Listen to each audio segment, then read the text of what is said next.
Olá, bom dia, boa tarde, boa noite. Meu nome é Ricardo Bulhões e a gente vai dar continuidade aos nossos assuntos de direito sucessório. Nós trabalhamos no nosso último encontro com impedimento para herança e agora nós vamos trabalhar com a exclusão da sucessão. É o nosso tópico de hoje. Sem perder tempo, deixa eu dividir a tela. Eu já estou aqui com o Código Civil aberto, mas antes nós temos que dar alguma explicação e formular algumas construções. Então, já dividimos. Qual é o nosso tópico de estudo de hoje? Vamos trabalhar com excluídos da sucessão. Quem é que está excluído da sucessão? Então, olha que coisa interessante, nós temos que falar aqui do ponto de vista de introdução, tá? A primeira observação é a seguinte: quando nós falamos de exclusão de sucessão, nós temos causas em que, gerais, por exemplo, como nós vimos no nosso último encontro, de impedimento, de sujeitos que não podem concorrer na linha sucessória. E nós temos outras causas que estão atreladas a um caráter punitivo. E é isso que nós vamos falar no nosso momento de hoje. Porque nós temos as deserdações, e nós temos as causas de indignidade. Ambas estão atreladas a um caráter de punição. Possuem, portanto, um caráter punitivo. São punições em função de algum ato, de algum gesto, de alguma conduta de uma das pessoas que compunham ali a linha sucessória do indivíduo, tá? Então, pois bem, vamos começar a falar, tendo feito essa primeira observação, sobre indignidade. Exclusão por indignidade. E para falar de indignidade, nós temos que citar o artigo 1814 do Código Civil, que já está aberto, a gente vai ver daqui a pouquinho, mas antes eu preciso formular algumas observações.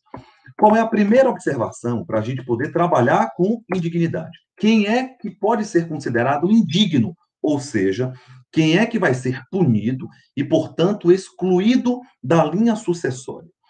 A primeira observação que nós temos que falar, tratando de indignidade, é a seguinte: é que a indignidade ela vai ser atrelada tanto para a sucessão legítima como testamentária. Então, seja testamento, ou seja na sucessão legítima, nós falamos de indignidade. Bora anotar isso? Quando nós falamos, portanto, de indignidade, se aplica tanto à sucessão legítima como testamentária. Essa é a primeira observação. Se aplica tanto à sucessão legítima como testamentária. Nós temos três hipóteses, três incisos presentes no artigo 1814. Mas o que é que nós precisamos falar aqui, e é uma observação extremamente importante, é porque a doutrina e os tribunais, eles pacificaram que o rol presente no artigo 1814, no que se refere à indignidade, esse rol ele é taxativo. Então, anote isso. O rol é taxativo. Significa dizer que as partes não podem criar, por vontade própria, outras causas de indignidade, outras causas punitivas de exclusão da linha sucessória. Perfeito? O rol, portanto, é taxativo e não meramente exemplificativo. Nós já falamos lá na nossa introdução que a indignidade e a deserdação possuem um caráter e características de punição. E essa é uma observação muito importante. A natureza da indignidade, ela é punitiva. Natureza punitiva. O que é que isso quer dizer? Isso daqui já é uma dica para que a gente venha construir o nosso conteúdo. Se tem natureza de punição, quando a gente vem pensar qual é a natureza do crime, a gente pode sempre atrelar as situações de indignidade a atos graves. Eu gosto dessa dica. Há atos que são socialmente reprovados. Atos que são socialmente reprovados. Perfeito?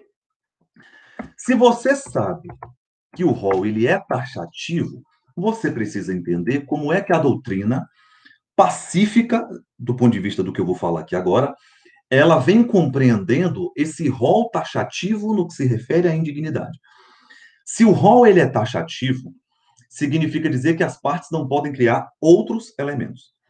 Mas isso também significa que as partes não podem interpretar, nem extensivamente, nem aplicar analogia na utilização das causas de indignidade. Isso já é pacificado na doutrina e na jurisprudência. Bora botar esta observação? No que se refere à indignidade, não cabe interpretação extensiva, tampouco analogia. Perfeito? Ou você enquadra nas situações aplicadas no artigo 1814, ou você não aplica. Não é possível a interpretação extensiva. Perfeito? Nós só trabalhamos nos limites daquilo que está previsto na legislação e a gente vai ver daqui a pouquinho. Eu gosto de falar de indignidade porque, trabalhando com sucessão, nós estamos trabalhando com morte. Perfeito? Nós dissemos, inclusive, no início da nossa disciplina, que o Código Civil ele tem uma sequência lógica. Ele começa falando sobre vida, sobre a origem da vida, ali o artigo 1º, o artigo 2º, atrela as teorias, e ele finaliza com morte. Por isso que estamos trabalhando com os últimos artigos, com a parte final do Código Civil, e é assim que nós estruturamos as nossas disciplinas de direito civil. Só que lá no início, quando a gente vai ali para o início do Código Civil, nós falamos sobre morte. E nós temos, e nós já tivemos a oportunidade de falar sobre isso, nós temos duas espécies de morte no nosso ordenamento jurídico. Nós temos a morte real, que acontece com a paralisação da atividade encefálica, nós já falamos isso, e nós temos a morte presumida, aquela morte que você não tem corpo. Perfeito? Que a morte presumida pode ser com ausência ou pode ser sem ausência. Então, bora botar isso? Real ou presumida. Agora, em algum momento, o seu professor de parte geral deve ter falado que na história do mundo, nós tivemos uma outra modalidade de morte, que não existe no nosso ordenamento jurídico, que é a morte civil. A morte civil, ela não existe mais. O que é a morte civil? É o sujeito ainda vivo, está morto para o direito civil. Significa dizer que o sujeito está vivo, mas não pode fazer contratos, não pode formular negócios jurídicos. Esta modalidade de morte, ela não existe mais no ordenamento jurídico. Mas a doutrina ressalta que existem ainda resquícios da morte civil. E eu posso atrelar que os casos de indignidade são resquícios da morte civil. Porque olha que coisa interessante. Você vai perceber que o sujeito que é autor de crime doloso contra a vida, ele é considerado indigno. Então, se eu mato um pai meu, eu não posso herdar. Eu estou, portanto, considerado indigno para fins cíveis. E aqui eu posso atrelar a um resquício de morte civil. Por quê? Porque, embora ainda vivo, nesta situação específica sucessória, eu não estarei presente, não poderei formular este tipo de negócio jurídico. Eu estou excluído para as vias sucessórias desta repercussão civil do direito civil. Então, o que é que nós estamos falando aqui? Hoje, no ordenamento jurídico, só existem essas duas modalidades de morte, real ou presumida. Mas a morte civil, a doutrina fala que existem resquícios, e os casos de deserdação e dignidade são resquícios da morte civil. Tá? Se a gente for olhar um pouquinho de história, a gente vai perceber que antigamente o indivíduo, se a gente for ali para a Idade Média, por exemplo, o sujeito ele ia para um monastério e quando ele saía do mundo, ele se excluía do mundo, ele se escondia ali naqueles locais, era uma modalidade de morte civil, porque ele abria mão de todo tipo de negócio jurídico formulado, abria mão de todo tipo de direito hereditário, ele morria efetivamente por direito civil, embora ainda vivo. A morte civil não existe hoje, mas existem resquícios. Feita essa observação, é uma observação de parte geral de direito civil, a gente vai trabalhar aqui com as causas de indignidade. Antes, nós temos algumas observações. Olha que coisa bacana, porque os nossos itens estão sendo criados, a nossa aula está sendo fluida aqui, mas tem algumas observações que eu preciso falar.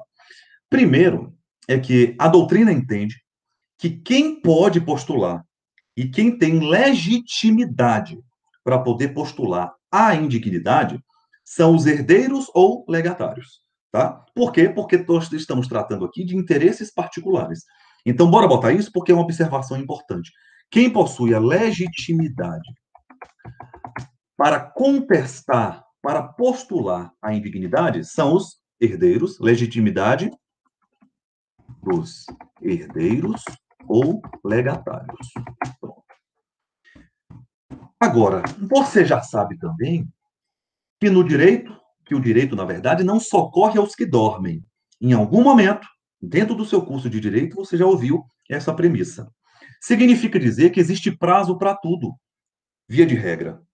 Prazos prescricionais e prazos decadenciais. Nós já falamos nesta disciplina, em vídeos anteriores, diferenciamos prescrição e decadência para falar que quando existe um prazo específico na lei, esse prazo ele é decadencial, prazo que se refere à perda do direito. Qual é o prazo que os herdeiros ou legatários têm para poder contestar ou para poder indicar ou informar a indignidade? Nós estamos diante aqui de um prazo decadencial. Prazo decadencial de quanto? De 4 anos. Perfeito? Então, nós temos aqui um prazo de decadência de 4 anos para que herdeiros ou legatários possam indicar a indignidade e que o indivíduo indigno, portanto, seja excluído da linha sucessória. Agora, quais são as causas de indignidade? Causas de indignidade. Aqui nós vamos para o artigo 1814. O Código Civil está aberto. Me permita abrir aqui. Vamos aqui copiar o artigo 14, porque nós vamos construir conteúdo em cima dele. E bora lá. É o seguinte. Olha o que é que fala o inciso 1 do artigo 1814, que você já sabe que é taxativo. Não cabe interpretação extensiva, não cabe a utilização de analogia. Quem pode formular isso daqui e indicar são os herdeiros, são os diretamente interessados, é exatamente isso. E nós temos aqui a nossa primeira causa. Fala aqui, ó, são excluídos da sucessão os que houverem sido autores, coautores ou partícipes de homicídio doloso ou tentativa contra a pessoa de cuja sucessão se tratar, seu cônjuge, companheiro, ascendente ou descendente. Então, aqui agora, nós temos a primeira causa de indignidade. Qual é a primeira causa e o que é que a gente vai botar? Autoria, autor.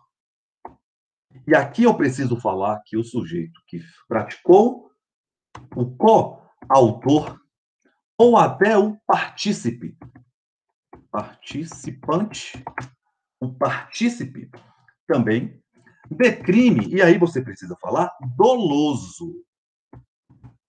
Significa dizer que se eu não posso formular uma interpretação extensiva, eu já estou excluindo, e tem aqui a nossa primeira observação, os crimes culposos. Crimes contra a vida praticado com negligência, imprudência ou imperícia não exclui e não da linha sucessória, significa dizer que o sujeito não pode ser considerado indigno, tá bom? A gente vai trabalhar aqui com alguma situação. Se o sujeito pega o carro e atropela a esposa, ele está excluído da linha sucessória, porque praticou um crime doloso contra a vida, ele é o autor. Agora, se o mesmo indivíduo, tirando o carro da garagem, não observa a esposa e a atropela, esse sujeito não é considerado indigno porque não praticou um crime doloso, mas pode ser considerado um crime culposo, ou por negligência, por imprudência, por imperícia, não importa, a gente está excluindo aqui os crimes culposos, tá bom? Mas o que é que eu não estou excluindo? Eu não estou excluindo a tentativa, porque percebe, eu posso pegar o meu carro, tentar atropelar a minha esposa, ou minha mãe, ou meu pai, e não conseguir, porque o sujeito conseguiu pular para o outro lado da calçada, para o outro lado da rua. Tá bom? Entenda que a tentativa também pode entrar nas causas de indignidade. Então, o crime doloso, tentado ou consumado. Isso daqui é muito importante. Perfeito? Crime doloso, tentado ou consumado. Então, aqui agora, eu vou copiar. Vamos aqui recortar. Vamos aqui dividir. E vamos aqui colacionar, porque isso daqui vai ficar com você. Nós construímos conjuntamente essas observações. E aqui vem a nossa primeira observação. Perceba que o legislador, ele não trouxe muitas informações, tá bom? Mas o que é que você precisa saber? É necessário condenação? Eu preciso ser condenado na esfera criminal para que eu possa ter uma repercussão na esfera civil? A resposta para isso é não, não é necessário condenação, mas a mera comprovação. Então, bora botar essa observação? Não é. E por que não é? Não é porque o legislador não condicionou, não existe uma condição aqui no inciso 1º do artigo 1814. Perfeito? Então você não pode colocar mais elementos do que aquele que o próprio legislador já trouxe. Portanto, para que o sujeito seja considerado indigno, basta que tenha praticado o homicídio doloso, perfeito? Mesmo na sua forma tentada, tá? Contra o sujeito ou contra seu cônjuge, companheiro, ascendente ou descendente, qualquer pessoa da sua linha, esse sujeito pode ser considerado indigno. Agora, olha que coisa interessante aqui. Não é só contra o sujeito, tá? Mas também contra os seus herdeiros, ascendente, descendente ou companheiro. E não é necessário porque a condenação, isso daqui é muito importante. Vou colocar em caixa alta, mas a mera comprovação. Isso daqui também já está pacífico na doutrina e na jurisprudência.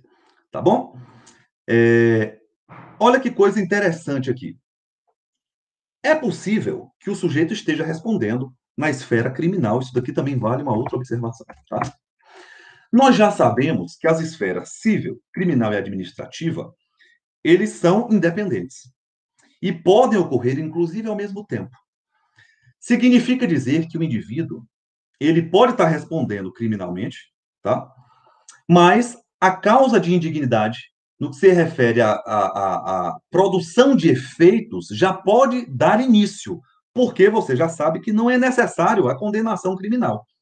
Basta a mera comprovação da intenção do indivíduo ou da tentativa do indivíduo de matar o sujeito ou seu cônjuge, companheiro, ascendente ou descendente, para que esse sujeito seja considerado indigno. Feita essa observação, é importante você saber. Então, bora botar isso primeiro, porque isso é importante. As esferas cíveis e criminais são independentes. Ricardo, você está falando em caixa alta, tô, filho. Estou colocando aqui para que fique claro que são processadas em momentos distintos, podem estar, inclusive, transitando paralelamente, e uma não se refere à outra, tá? Agora, pode ser que o magistrado civil tenha dúvida acerca da autoria. E se houver dúvida, a esfera, o juízo civil pode aguardar o juízo criminal se manifestar. Então, eu vou botar essa observação. Mas, se houver dúvidas, o juízo civil pode aguardar a manifestação do juízo criminal. Observação importantíssima. Outra observação aqui agora. Essa daqui eu vou falar tom de crítica, tá bom? Digamos que o sujeito. Isso aqui já cria até polêmica o que eu vou dizer aqui agora. Digamos que o sujeito seja absolvido na esfera criminal, mas na esfera civil foi considerada indigno. Essa decisão, se o magistrado civil, se o juízo civil não aguardou a manifestação criminal, essa decisão, ela faz com que o sujeito retorne ao seu status quo? Afasta o estado de indignidade? A resposta para isso é não. Por mais estranho e absurdo que possa parecer, isso não é possível. A doutrina até fala que isso poderia trazer e traz uma insegurança jurídica.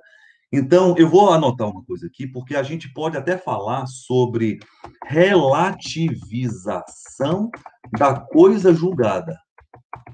É possível você falar de relativização de coisa julgada em razão da absolvição do sujeito e da sua possível interação com o juízo civil.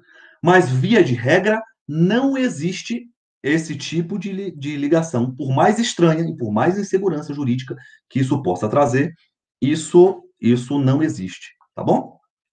Qual é a outra causa feitas estas considerações? A outra causa é a seguinte. Outra causa de indignidade, vocês já sabem que são três. Nós vamos reduzir aqui a delitos contra a honra. E agora a gente vai ler, tá? Eu vou colocar aqui em outra cor. Eu prefiro a minha estrutura, fica mais fácil para compreender e para estruturar também no caderno, tá? Estamos aqui falando de indignidade, delitos contra a honra, só botando uma observação, porque eu falei de deserdação e indignidade, mas deserdação vai ser inclusive o assunto do nosso próximo encontro, tá? Da nossa próxima aula, fique tranquilo. A gente vai exaurir o direito sucessório. Delitos contra a honra, tá? Olha o que é que fala ali o inciso 2. Vamos recortar aqui. Fala lá, o inciso 2 do artigo 1814. São excluídos da sucessão os que houverem acusado caluniosamente em juízo o autor da herança, ou incorrerem em crime contra a sua honra, ou seu cônjuge ou companheiro. Aqui você também tem um ato de reprovação social. É considerado aqui um ato grave. Qual é a observação que a gente vai ter que colocar aqui? A vida, nós já sabemos, compõe ali os direitos que são chamados de direitos personalíssimos. É direito do indivíduo, portanto, possuem status diferenciado. São invioláveis, são imprescritíveis, são vitalícios, perfeito? Possuem um rol de proteção específico do ordenamento jurídico. A honra está ali também, junto com o direito à vida, compondo o rol de direitos da personalidade. Então, olha que coisa legal. Quando nós falamos ali de honra, nós estamos falando de proteção de direitos personalíssimos. A proteção de direitos personalíssimos. Então, falar de direito à honra é você de falar de direitos personalíssimos, é você falar também de direitos humanos. Direitos humanos. De dignidade humana. Até mais profundo e até maior. Qual é a observação que a gente tem que fazer aqui agora? Que isso daqui é um pouco polêmico. Eu falei que não é possível você formular interpretação extensiva.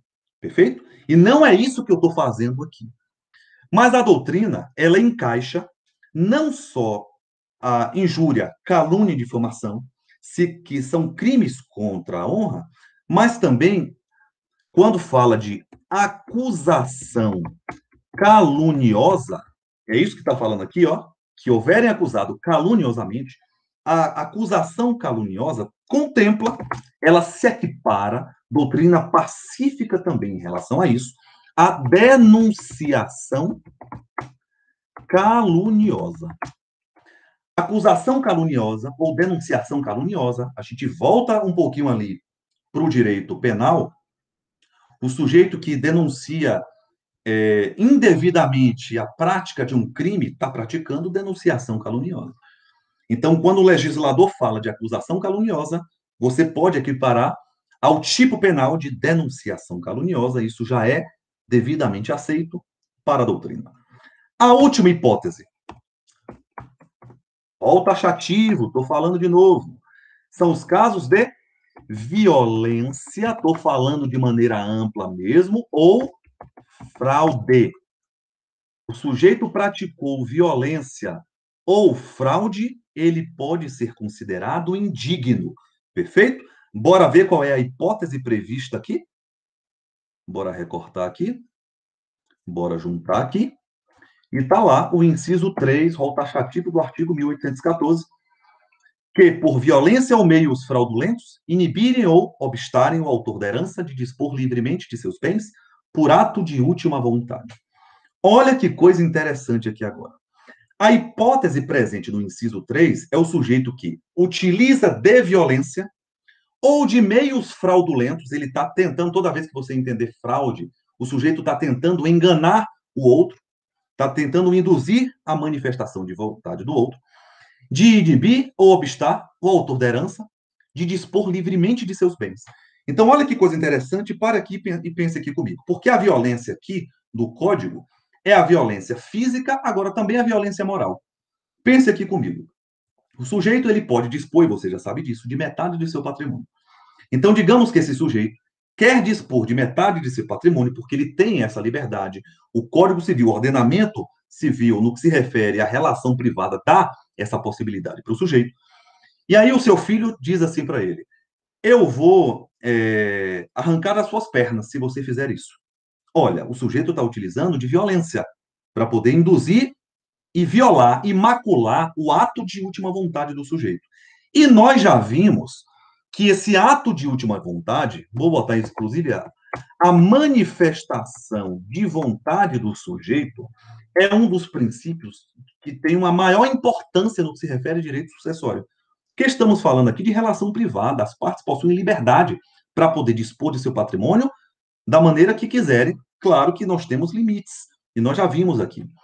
Mas dentro daquela fração que é possível, você não pode violar a manifestação de vontade do sujeito. Mola propulsora, inclusive, dos negócios jurídicos, se a gente for citar aqui o professor Venosa. Então, olha que coisa legal. Se o sujeito utilizar de violência, ou então de algum meio fraudulento, imagine, se eu não me engano, é o professor Pamplona Stolze, utiliza um exemplo em sua obra da enfermeira que está cuidando ali do indivíduo e acaba induzindo o sujeito a dispor de parte do seu patrimônio, criando uma situação fictícia. Poxa, ela está usando de meios fraudulentos, de fraude, perfeito? Então, seja por violência ou seja por fraude, o sujeito pode ser considerado indigno. Eu tenho aqui uma dica, porque eu gosto de ler esse inciso terceiro, observando a violação da boa-fé. O sujeito está utilizando de má-fé para poder violar a manifestação de vontade do sujeito. Esse dever de honestidade, lealdade e retidão que permeiam as relações jurídicas, portanto, isso não é possível, tá bom? Nós já estamos trabalhando aqui, finalizando. Deixa eu ver que tópico está aqui. Tópico 3. Esse material vai ficar com você. Passando aqui agora.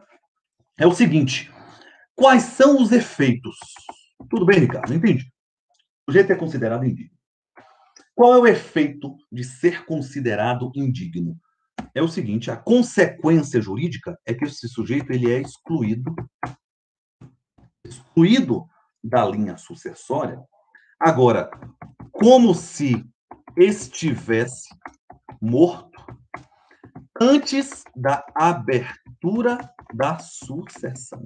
Olha que coisa interessante. Você já sabe que nós temos o Saycine, princípio francês.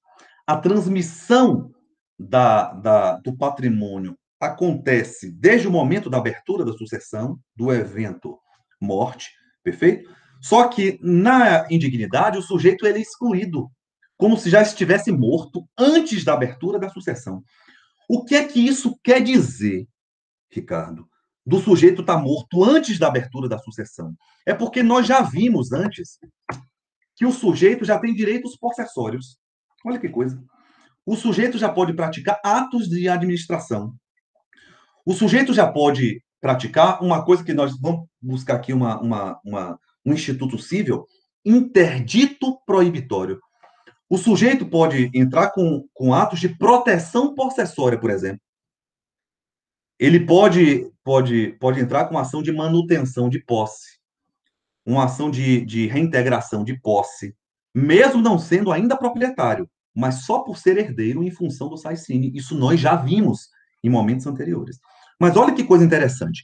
Em função desse efeito, significa dizer que o indigno não pode se favorecer do patrimônio ao qual foi excluído. Perfeito? Ele não pode se favorecer, e é bacana botar também o seguinte: esse patrimônio também, ou voltar para o indigno. Esse patrimônio, além dele não poder se favorecer, significa dizer que ele não pode, não tem direito de residência, ele não tem direito à posse. Esse sujeito, ele não pode usufruir nem administrar o patrimônio. Além de não poder se favorecer, em matéria sucessória, esse patrimônio ele também não pode retornar para ele. Imagine que o sujeito foi considerado indigno, aí esse patrimônio foi para um outro herdeiro, o outro herdeiro faleceu, e aí o patrimônio retorna para o sujeito que foi considerado indigno. Isso também não pode acontecer. Então, enalteça no seu caderno estes dois elementos. Além do indivíduo não poder ser favorecido em função de ter sido considerado indigno, o patrimônio nunca mais vai poder voltar para esse sujeito. Mas aí você me pergunta, Ricardo, o sujeito que foi considerado indigno não tem situação nenhuma que esse sujeito possa usufruir? Tem. Sabe por quê? Nós temos um instituto chamado de perdão. Perdão do indigno. Olha que coisa interessante. O perdão é um instituto que existe. É possível você perdoar o indigno. Só que você tem, aqui eu estou citando, se eu não me engano, o artigo 1818. Bora ver aqui o código.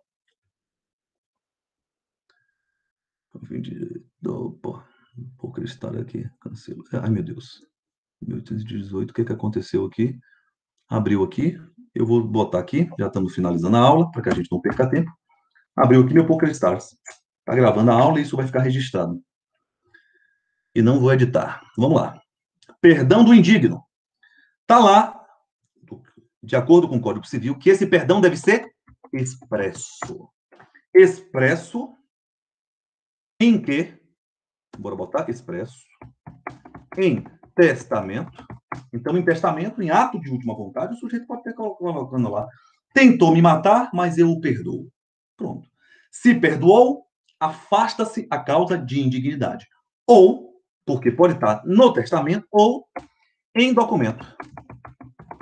E quando eu estou falando documento, documento público ou privado.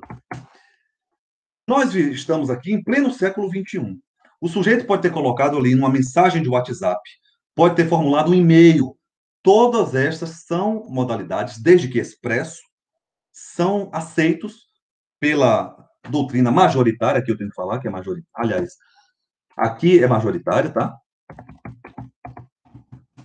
Doutrina majoritária aceita ou qualquer tipo de modalidade de documento privado, tá? Desde que esteja manifesto ali a vontade do indivíduo. Agora, é possível, da parcela da doutrina, também o perdão tácito. Significa dizer que os atos do indivíduo demonstram que houve o perdão, embora de não expresso. Parte da doutrina também entende que o perdão tácito também é aceito, embora o legislador traga tão somente a modalidade de expresso. Aqui agora eu finalizo a aula e eu quero agradecer a você pelo prazer que foi essa ministração. Fortíssimo abraço, Deus te abençoe, um grande beijo. Tamo junto. Qualquer dúvida, me procure nas redes sociais. Valeu!